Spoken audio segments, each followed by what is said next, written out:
more drama in the Luigi Mangione murder case. He's accused of gunning down the CEO of UnitedHealthcare on that New York City street last year. Mangione indicted on federal charges, but now his defense team is filing a motion to dismiss the state indictment against him.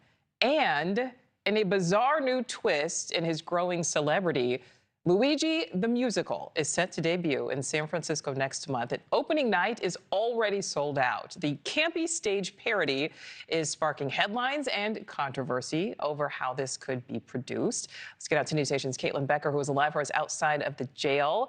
Caitlin, what is the argument here, first of all, from Luigi Mangione's defense team?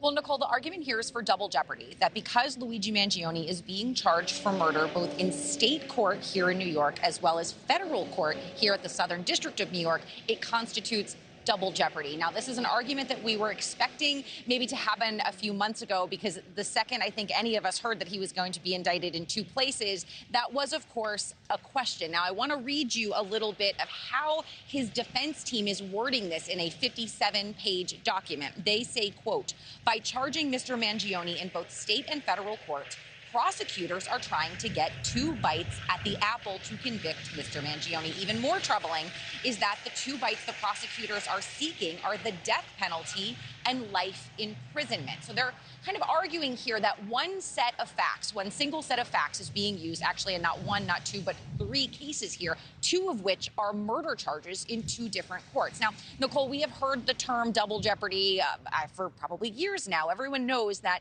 what double jeopardy means is that you can't be charged for the same crime in the same jurisdiction, but it is a little more nuanced than that.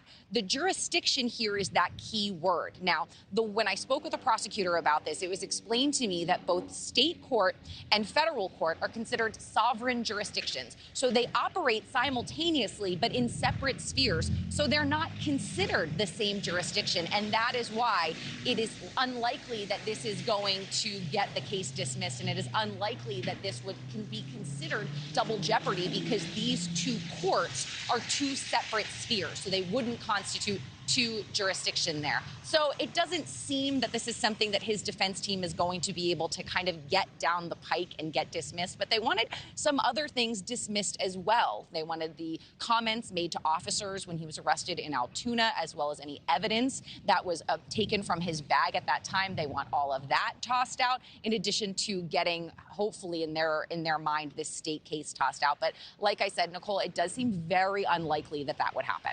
All right, Caitlin, I have to ask you, what more do we know about this new Luigi musical?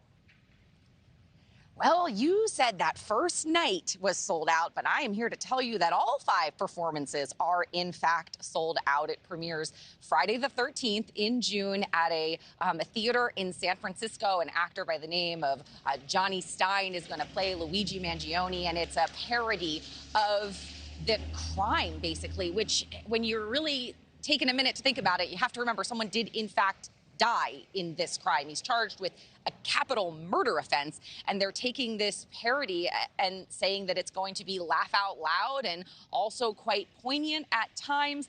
Other characters that will be in the musical include FTX founder Sam Bankman-Fried and Diddy, both of whom are also at the Manhattan Detention Center, where I am at right now, with Mangione inside, but it's unclear whether or not these three have ever actually interacted, Nichole. All right. Interesting. All right. Caitlin Becker, live for us there in New York. Thank you. Thank you for watching. Subscribe below and download our NewsNation app right now on your phone, and you will get fact-based, unbiased news for all Americans.